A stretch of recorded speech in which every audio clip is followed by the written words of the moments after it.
Hello, folks.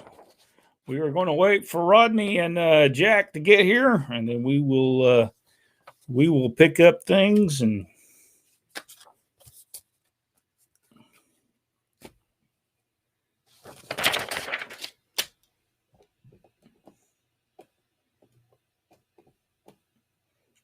I believe we have lost him. Hey, Michael. Glad to see you get on here, Michael. Rodney and Jack must be having problems getting here.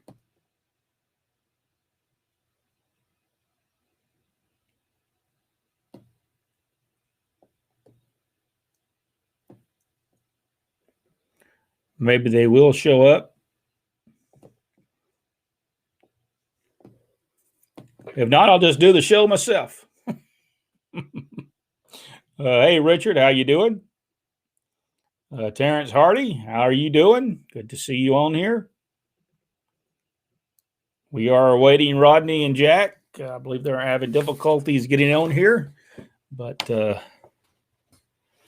I believe they've. You ever heard of Jesse Barr? Yes, Jesse Barr. I think it was Jimmy Jack Funk as well, right? I believe we may be right. I don't know what's happened to Jack and Rodney. For some reason, we're going on and off today. Maybe they were having problems getting on. They may have to come on a different way. Let me check something here, guys, and see if they've emailed me and told me they've had problems getting on.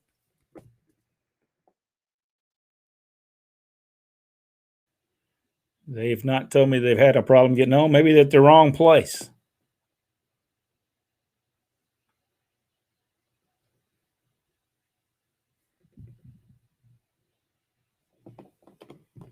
Yeah, for some reason, it doesn't look like they're. Yeah, wasn't Art Barr the juicer? I'm thinking that's what he was. He was the juicer. I don't know if that's the same Art Barr or not.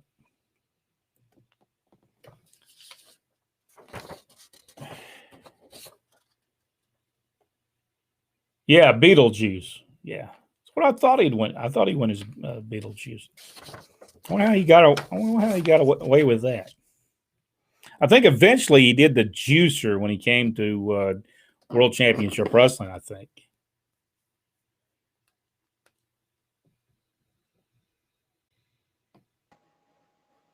Yeah, I was wondering what happened to you. Whoops. He came on and left.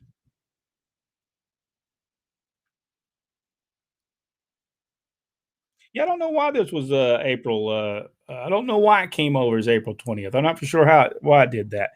Hey, Jack. Hey.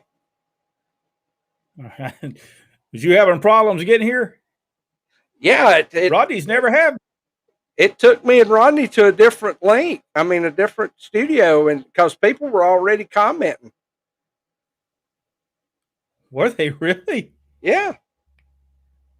Wow. Richard Hood saying we're having technical difficulties. I wonder why it took us to the two different ones. Rodney might have to come in. Did you have to come in through the link? Yeah, I just came in the way I usually did. Well, maybe Rodney will come in. Maybe Rodney will come in that way too.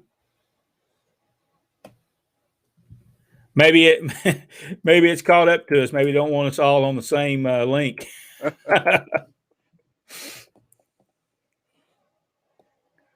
There he is.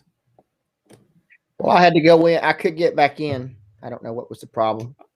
Oh, you had to go in through the link too? You had to come in through when you sent us. That wouldn't let us. I don't know. I wonder if they ain't going to let us do that. Everybody else is over there. Okay, we have them. Everybody's here now, but we had a lot of people saying hello and that we were fine and all that. Very rude. I'm going to have to start sending Mickey James packages to everybody on here.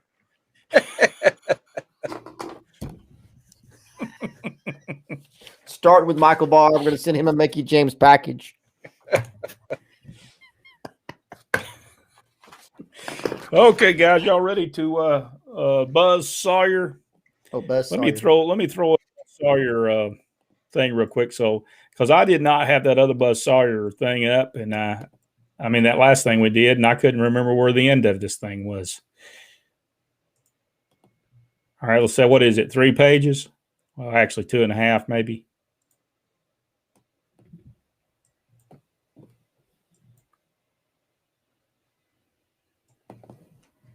We were here and you were gone. Now we are here and you all are gone. Are they not with us? Is people not with us? No, Michael Barr said, well, it's about time, Rodney. Is everybody here? They still here? Or did we lose everybody? Well, I tell you what, we don't have no luck. We may have to move back to our original.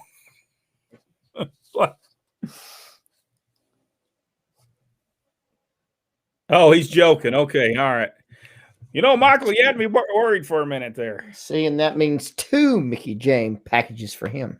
Whoa, man, that's just mean. Oh, by the way, people, starting, I don't have my book in front of me. I should have brought it in here with me, but starting the 1st of May, we are going to start going live. Instead of doing the supporter video, we're going to start going live at 7:00 on Mondays from 7 to 7:25.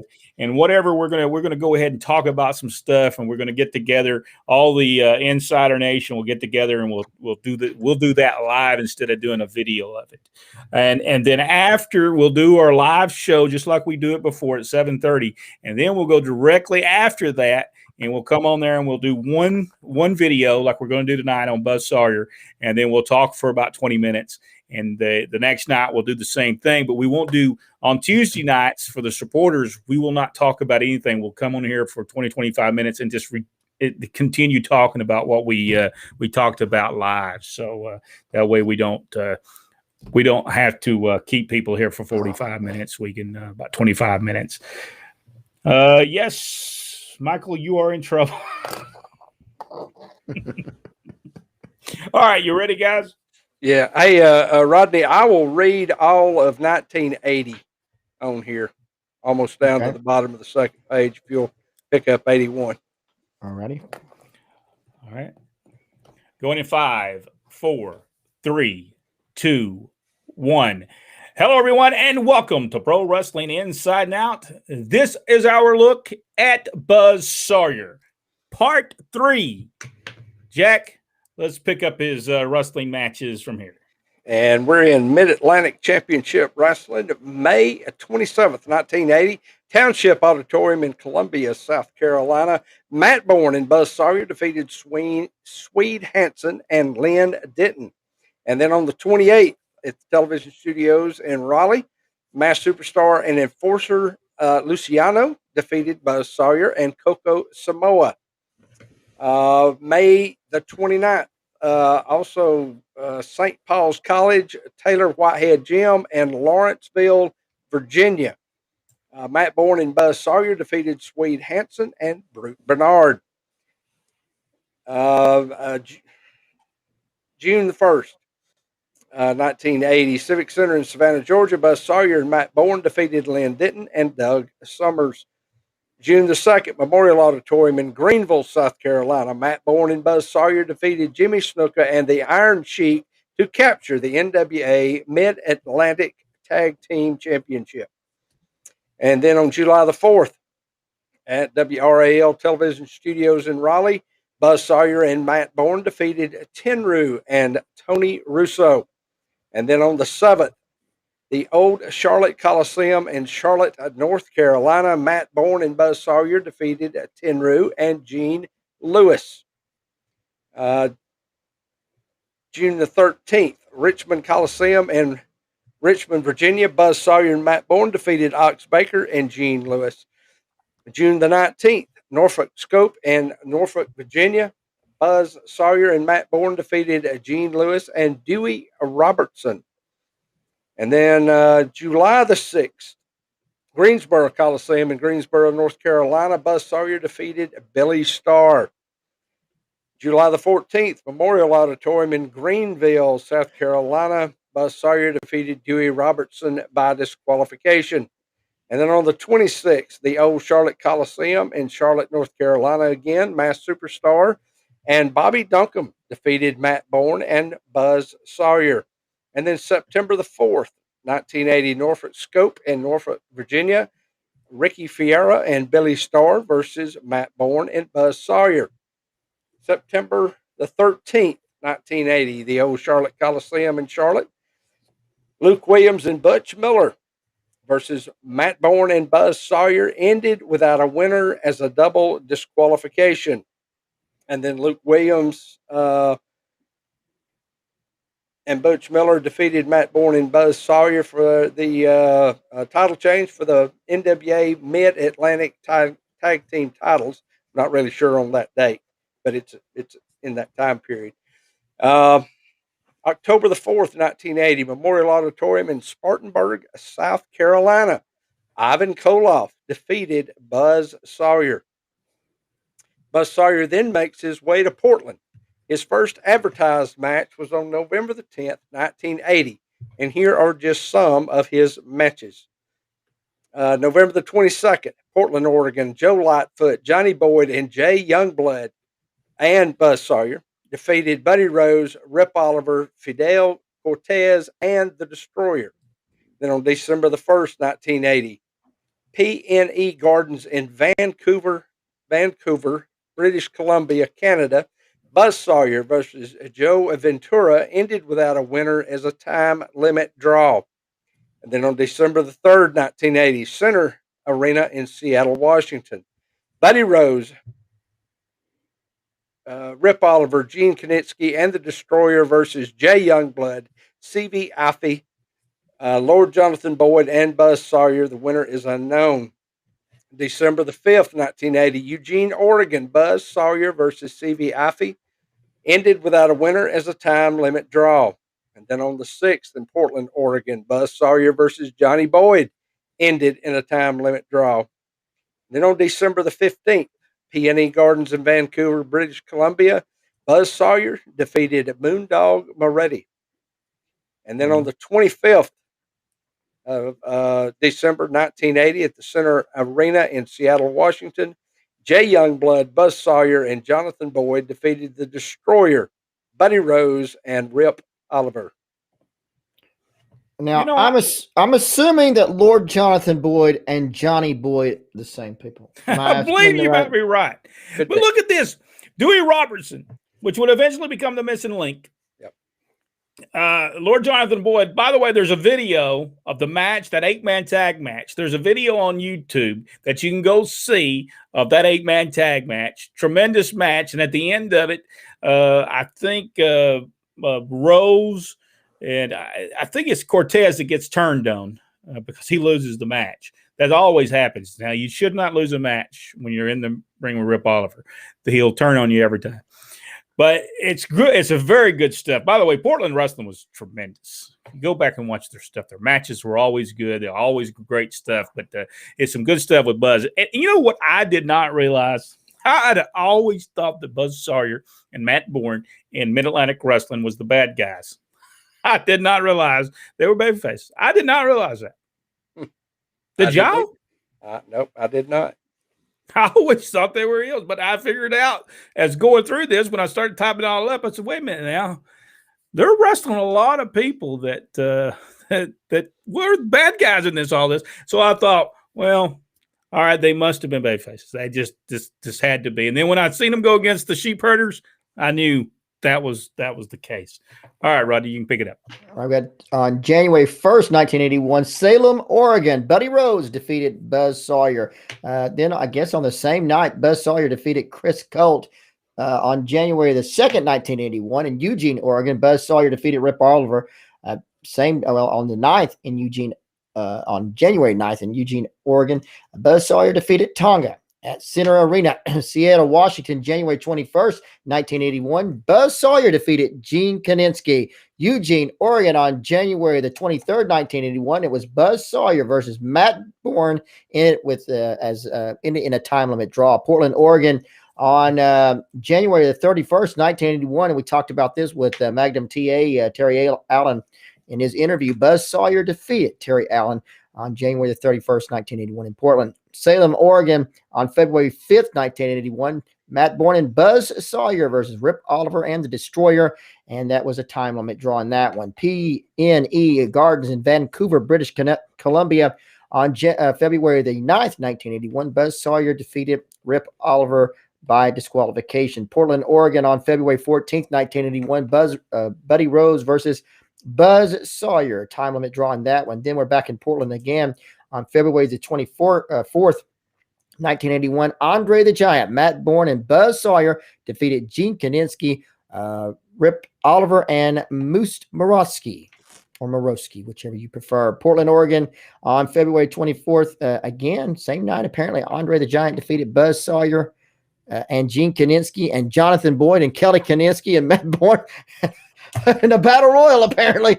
Andre wins the battle royal with Buzz Sawyer and, of course, everybody else. Gene Kaninsky, Johnny, Lord Jonathan, Johnny Boyd, whatever, Kelly Kaninsky, Matt Bourne, Moose Morosky, whatever the case may be, Rip Oliver, Siva Afi, Terry Allen, Tonga, and Tony Bourne, and somebody else, a mystery man, was all in that battle royal, but Andre the Giant ends up winning it on February the 24th in Portland.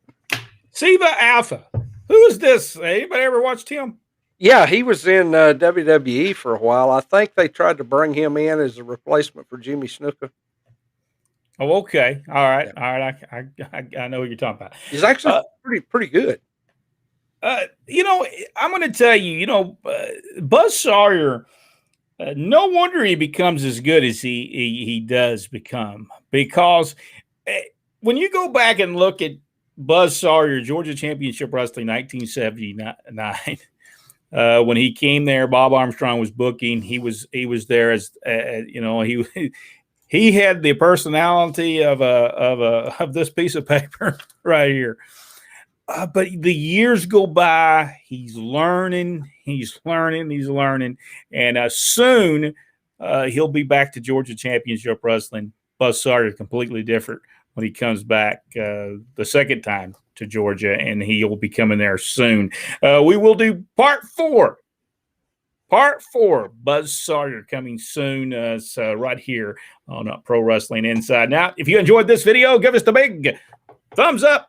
Subscribe to the page if you haven't already. Go one step further, hit that notification bell. I always love that. And share the video. Over 300 videos right here on Pro Wrestling Inside and Out, and so many more to come about all kinds of great wrestlers as we look back at professional wrestling greats. And as Rodney is laughing all the way, I don't think he's laughing about Buzz Sawyer. I don't think. No, the insiders. Well, Will, if you are an insider, you could be watching this right now live as we tape it. So become an Insider Nation by going to our Facebook page, become a supporter. Thank you so much. We'll see you on the next video right here on Pro Wrestling Inside Now.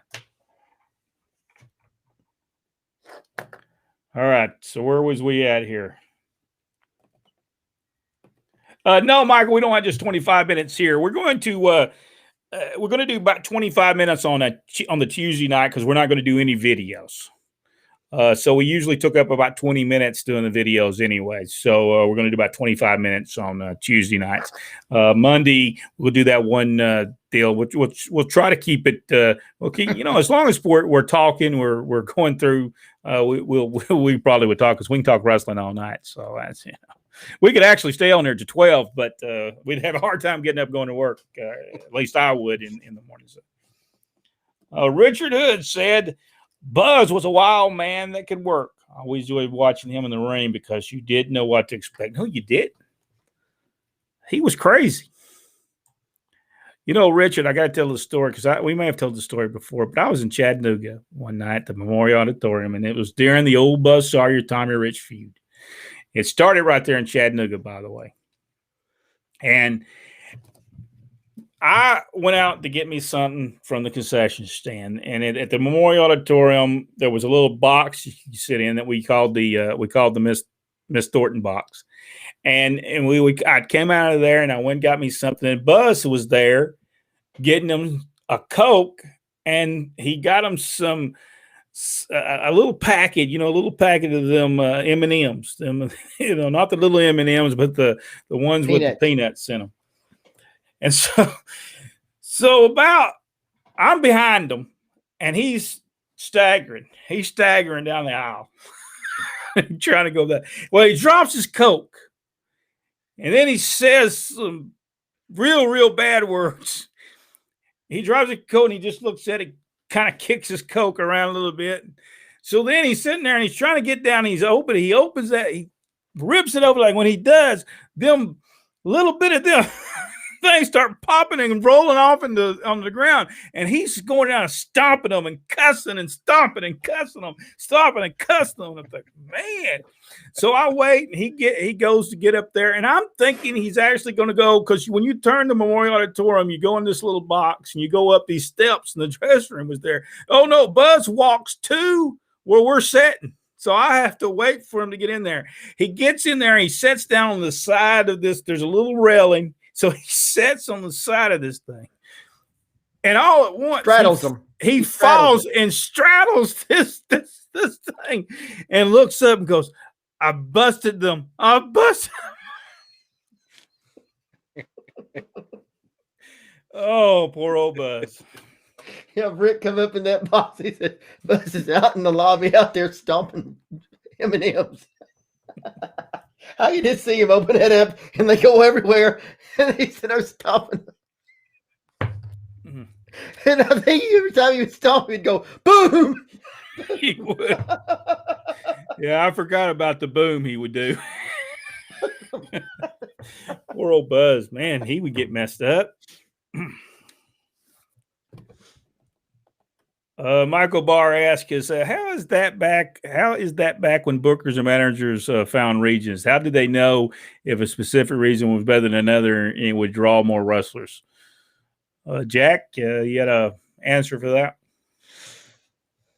Well, the regions came about over a course of time of, promoters figuring out on their own, which areas were the best ones to run in. And then, basically, the early promoters are the ones who carved out the best territories, and then when other promoters, and usually wrestlers who wanted to get on the promotion end, they might get assistance from some of those earlier promoters, but they would send them to Kansas City or wherever they didn't want to go.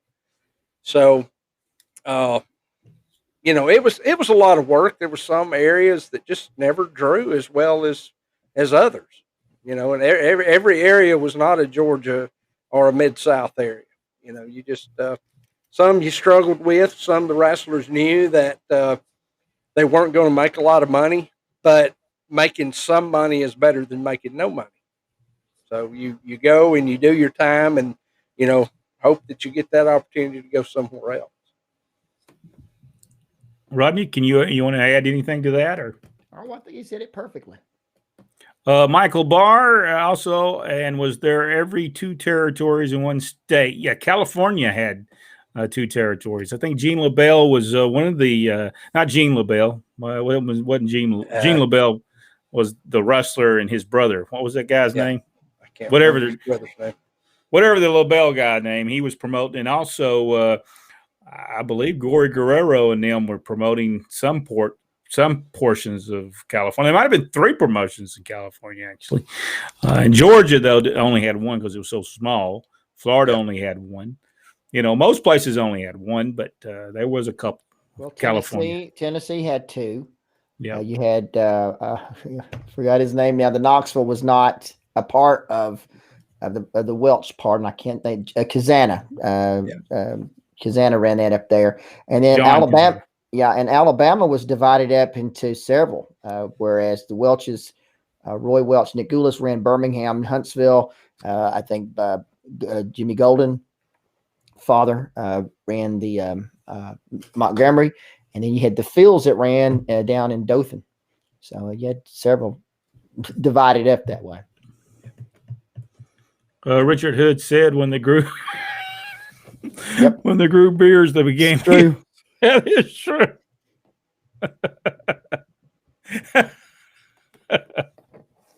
Hey, that even happened in life. Sometimes people grow beards, they become heels. You ever notice that about people? They're like, see, Jack. They decided to let themselves go once they done. You notice they grew beards and got fat. So what is? Hey,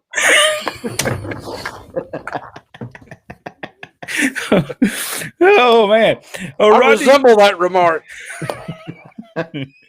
Rodney, me and you said you're going to send what you said you're going to send me. I'm going to put on my mask and go to parts unknown. Charles said for $2.99 you're going to get 3 hours. I'm telling you, you ain't getting 3 hours. I'll be as you might get it, but probably me and Jack probably will. I got a 2-hour bladder. That's me too. He said, well, sell Charles. Well, I'm going to tell you, we can't do 3 hours. There ain't no way we could sit here for 3 hours. Number one, my wife would kill me if I was in here for 3 hours. Mine would too, and I don't even have a wife. Michael Barr said he's going to make his own outsiders page. Start protesting. Yes. Where did he get the nickname Buzz? I'm not for sure. He had it prior to. We did a story about him, and he started wrestling, and all at once he just ended, and he was gone for a couple of months, and then he turns back because I think he was going to be in the Olympics, and I think for some reason he did not go to the Olympics. I don't. Mike LaBelle, that was the guy's name. Yeah, we knew there was some kind of LaBelle. It could have been a situation with M&M's. They might have been a sponsor. By the way, if anybody watches Reno 911, Gene LaBelle is on this. They actually opened the door. The cops opened the door. Y'all ever watch Reno 911? They knock on the door, and they actually use his real name. He said, "Are you Gene LaBelle?" And he's on a cane, and he said, "Can I go at least get my pants?" He opens the door up in his underwear and a white shirt, and he says, well, "Can I just get my pants on at least?" He said, "Before you arrest me." He said, "Okay." Then the next thing you know, he's on one of them Segway things going out, "Catch me if you want to, you suckers," and shooting them a bird and everything. It's really good stuff. Richard Hood said Texas had 4. Yeah, I forget that Texas had Blanchard. Joe Blanchard. Yeah, I had Joe Blanchard. The Funks. Yeah. Paul Bosch. Well, now the Funks and the Blanchard might have been. I don't know if they were there at the same time. We'd have to go back and look at that. But Terrence said they had more than one. Rick Brooks said, we followed Buzz and the Smollins in the convenience store in Dayton, Ohio after a car to Hare Arena. They were picking up some alcoholic beverages. For no surprise. No. Well, that's Samoans is a group of people you don't want to mess with. Those people would hurt you. Charles said, "Was Columbus owned by Atlanta?" No, that was Fred Ward's town. Always was Fred Ward's town. They only got a booking fee. Georgia Championship Wrestling got a booking fee to book it. Now I think it might have been 12%.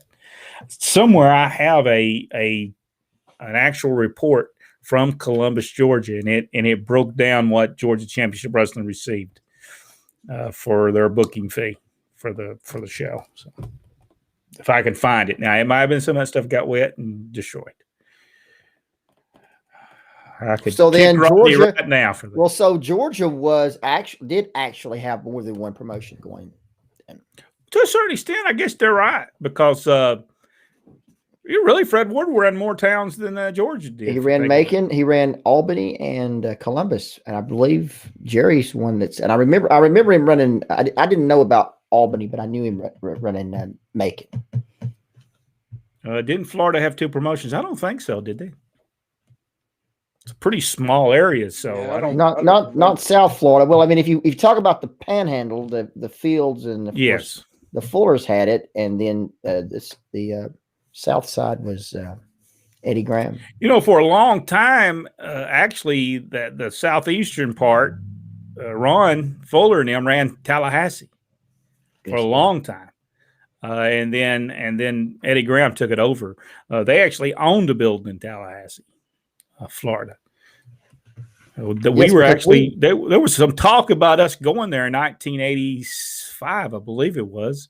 Or maybe in 83, 84, and actually run that. They wanted Dad to run that building. Run the building. That's right. But that took him out of the wrestling business. He didn't want to do that. He didn't work all them years to watch wrestling and be a wrestling fan. And then, hey, here you go. Here's you go. Janitor in their building at in the sports arena in Tallahassee. Hey, that's one of the reasons he left USA Wrestling. He became a poster boy.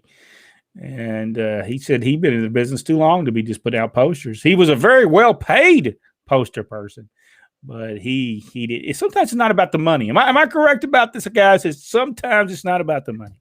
Yeah.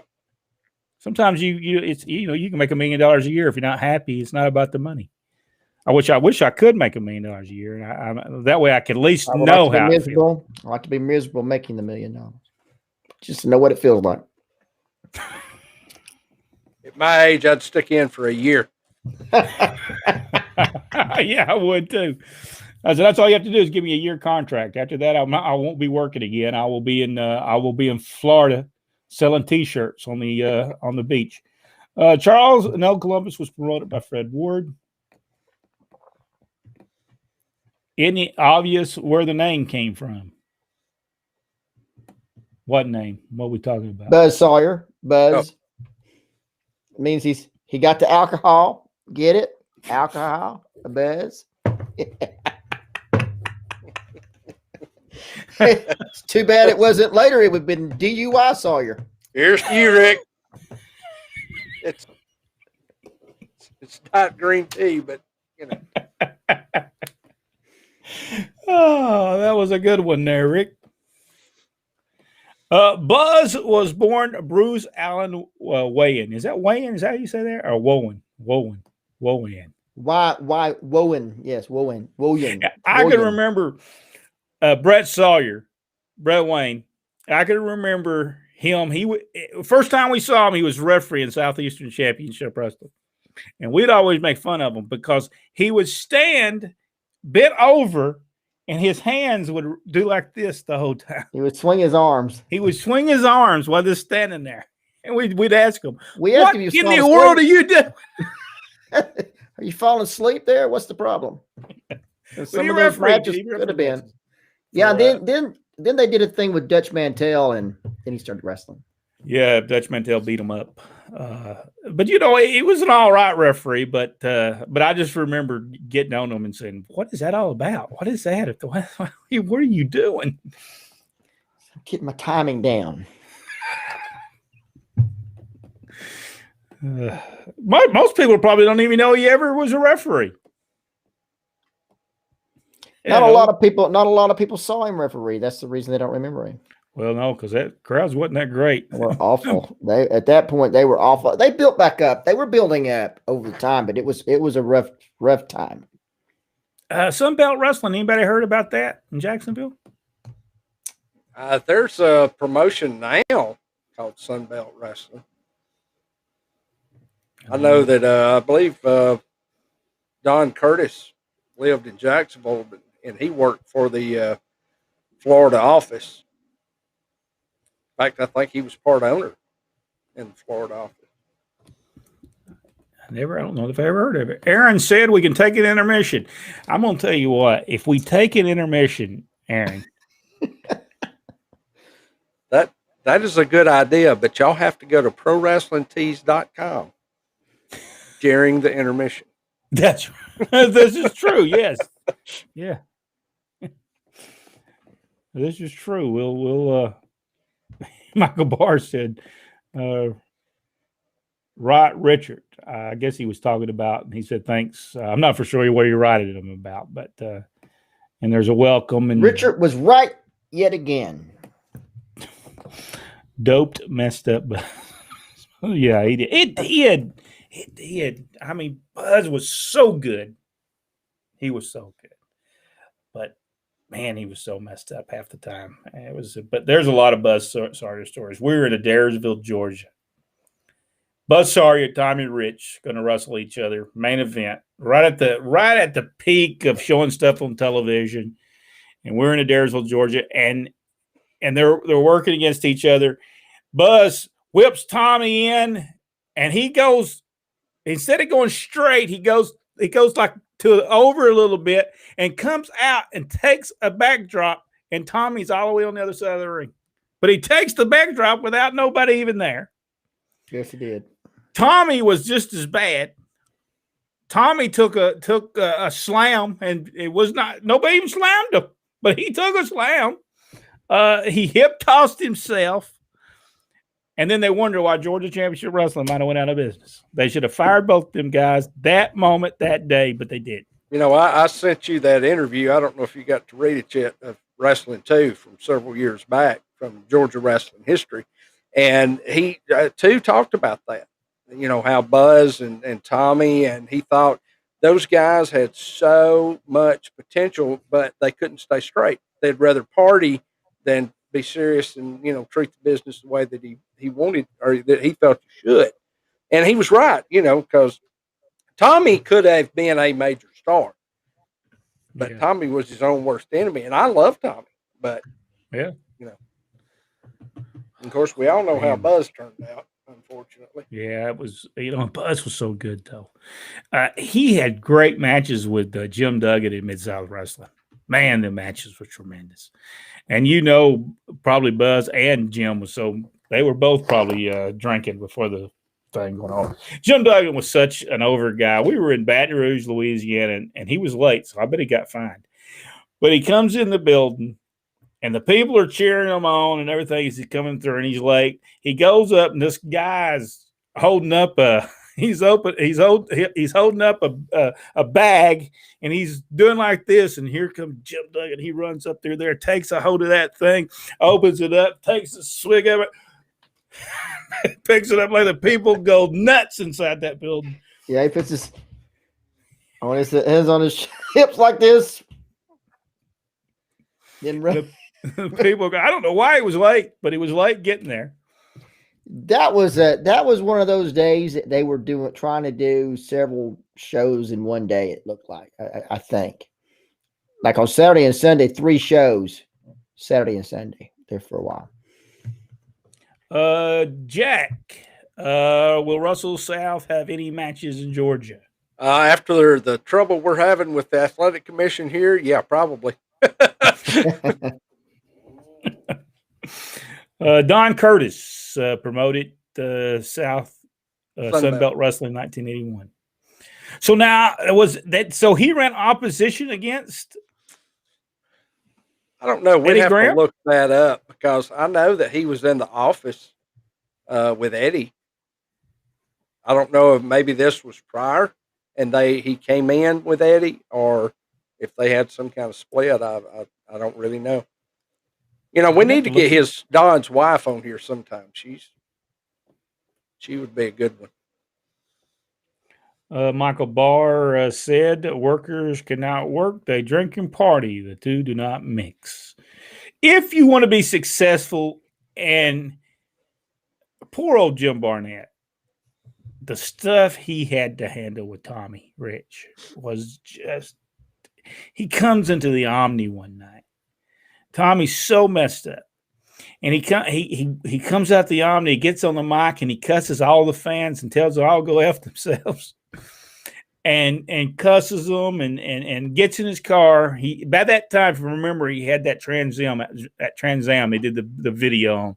And he wrecks that thing, goes through somebody's just knocks his whole I guess it was one of them little 2-tier type of little fences, knocks it down. Jim Barnett has to go pay all that to be redone, just so he could keep his territory from being hurt by it. But again, Tommy Rich should have been fired. That was not good. That was not good business.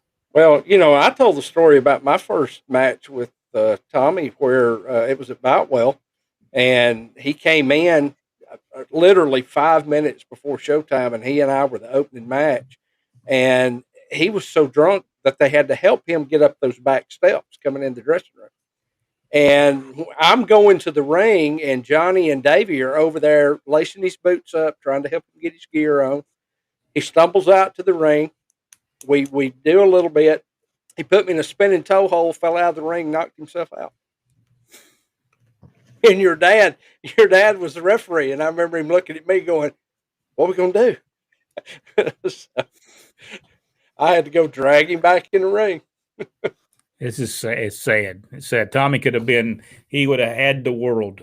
He would have had the world, but he just couldn't do it. Buzz could have too. Yep. They could have drew some money with Buzz in WWE, but I think he probably got fired for that reason. Yeah. Buzz was in his prime at a very young age. He was so good. Everything he did just was just. Even when he was messed up, unless he was real messed up, like he was in Adairsville, Georgia, because he was messed up in Chattanooga that night. But when he got in that ring, he still performed really good. But not in Adairsville, Georgia. I don't know what they took. I don't know what they were on that night, but that match was horrible. I think Dad went to it and tried to get them both fired that night, but it didn't happen. Michael Barr said there were some great matches in Daleville, Alabama this past Saturday. Who ran Daleville? Let us know, Michael. Who ran Daleville, Alabama? Ain't that's right outside of Dothan, right? Yeah. All right, guys, it's about that time for us to get off of here. Jack, is there anything that we need to talk to the folks about before we leave? I think we got just about everything covered. Rodney? Well, okay. I'm okay if you're okay. You know what I'm saying? What in the world was that? We're in the Twilight Zone? No, I thought we was doing Adrian Street. Are we doing him tomorrow night? No, we're doing that. Yeah, we'll do that tomorrow. Yeah, okay, we'll Adrian Street tomorrow night, ladies and gentlemen. I believe on the new sheet. There's not Adrian Street, not on the sheet. Yeah, I didn't send that to you. Is it on the bottom of that? On the bottom list of that? Adrian It's Street on the live. bottom of the original that you sent for tonight. All right. Yeah. Okay. That's that. I'll send you all the updated stuff. I was at home Saturday, so I had a lot of time to think. I've got normally we have like 3 emails that we have to keep up with from Brent, and I think I'm up to like 42 right now just for tonight. Hey, whenever I'm off, I'm thinking. Most of the time, I'm not off. 7 days a week, I'm working. So we got the second COVID shot on Saturday. And well, I'll tell this story real quick. We got the second COVID shot, so we're all fine and good. We can come around. We in 2 weeks we'll fine. But on Saturday, I was fine. I was just chilling. I got a little chill and everything, and that was the only thing I really got. And I was tired on Saturday. But my wife, she got a bad headache and thought she was going to upchuck the whole time for a couple of hours. Mm-hmm. So we're usually at a flea market on Saturdays selling our goods, and we didn't get to go. So I had a lot of free time on my hands. She was in the bed keeping from throwing up, so I had a lot of free time. And so they got a lot of emails. I would change my mind at some point during the day. So that's the reason they got all those emails there. Let's look up real quick, and then we'll get off here. Richard Hood said, guys, I knew Tommy liked to get out, but I didn't think it was that bad. It was pretty bad. It was sometimes. Awful. Yeah. It was awful. And it should, and I'll tell you, the business nor Tommy was ever done a favor by allowing it to go on as long as they did.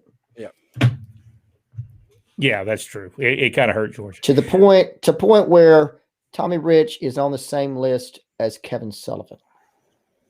Not in the wrestling ability. No, Kevin Sullivan he couldn't wrestle, and he Bill Eady told me that when he would wrestle Tommy, and if Tommy was messed up, which he eventually got out of him at least staying straight when he got in the ring with him, was he would not let the match end until Tommy had to crawl under the ring and throw up. And once he got to that point, then he would let him go home and finish the match. I looked up Mr. Wrestling. Steinberg took over in 1968 and was unmasked by the Pro. We learn something new every day. I had no clue. By the way, I was not around in 1968, but I did not know that though. Fort Rucker, Alabama, and I will get back to you. What was he? About where that show was. Oh, okay, I got you. And then we'll ask this one question, and we've got to go. What was the biggest car that either three of you have been seen or been to, Jack? Oh, gee. Gosh, I went to some WWE shows that drew 12,000 or so. I guess the UTC Arena was one of the bigger crowds at one time. As far as what I've wrestled on, about 8,000, I guess. Rodney? Oh my goodness. Well, we've been to several times. The Omni was sold out, especially Thanksgiving night. Holidays were huge. Superdome show with main event Junkyard Dog and Butch Reed in the Ghetto Street Fight. It was a huge crowd we went to. I think it was 22,000, wasn't it? Yeah, it was it was a big one, big crowd. Yeah. So long day. It's a very long day. Yeah.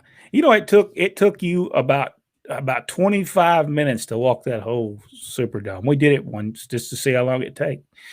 And I don't know that we should have been doing that, but we did it. Yeah, because we was over by ourselves in some parts of that place. Guys, thank y'all so much for supporting the channel. We certainly do appreciate. Michael Barr said thanks. Jack, Brent, Rodney, looking forward to your packages here, Rodney.